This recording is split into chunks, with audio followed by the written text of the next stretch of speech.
An Oxford professor makes mincemeat of the fantasy division. Arthurian legends battle mythologies to the west and the south, and a fearsome Sith Lord shows what a tough warrior he is by beating up a 6th grade girl. All this and more on the Weekly Wrap-up.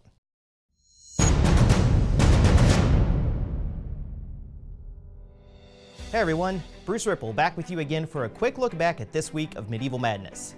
We are down to the Elite 8 now, and to our bewilderment, a few of our brackets have been completely consumed by one franchise. So, let's get down to business. In the Fantasy Division, Lord of the Rings completely thrashed the competition, with Sauron taking out Daenerys and Drogon 106-53. Gandalf made quick work of Avatar Korra, beating her 113-25. In the Mythology Division, Merlin once again crushed his opponent, beating Perseus 124-34. Gawain also followed suit, defeating the Wendigo 94-41. In the Sci-Fi Division, Han Solo terminated the T-1000, beating him 62-37.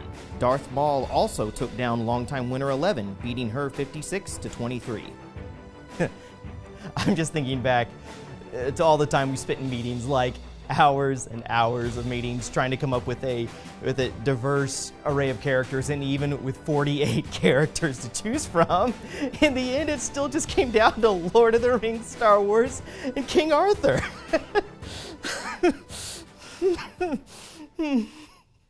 In the History Division, Bjorn Ironside finally knocked Richard the Lionheart off his throne, beating him 66-33. And finally, Rollo was no match for Miyamoto Musashi's steel, losing 27-50. Now, before this competition wraps up, I would like to point out that there was an ongoing Facebook campaign to include He-Man from Masters of the Universe. And while he wasn't able to compete this year, I wanted to give He-Man a chance to weigh in on the battle thus far. He-Man, thank you for being with us today.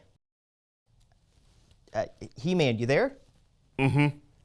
Been keeping up on the competition this year? Anything you want to touch on so far? I take it you're still mad at us for not being included this year. Mm-hmm. And that's why you're not speaking to me. Mm-hmm. Okay. Is there anything I can do to make this up to you? What if I promise to get you in next year's tournament? Oh. There we go. That's my guy. Next week, Gandalf the White will go up against his fellow Maya, Sauron, in the Fantasy Division. In Mythology, Merlin will face off against fellow Arthurian Gawain. Han Solo will battle it out with Darth Maul in the Sci-Fi Division. And finally, Bjorn Ironside will challenge Miyamoto Musashi for the title of History Champion. All right, well, there you have it, folks. Now, as a quick reminder, round 4 will take place on Monday and Tuesday, and then our final 4, round 5, will take place on Wednesday and Thursday. So be sure to get your votes in on these last few rounds of Medieval Madness, and I'll see you on the battlefield.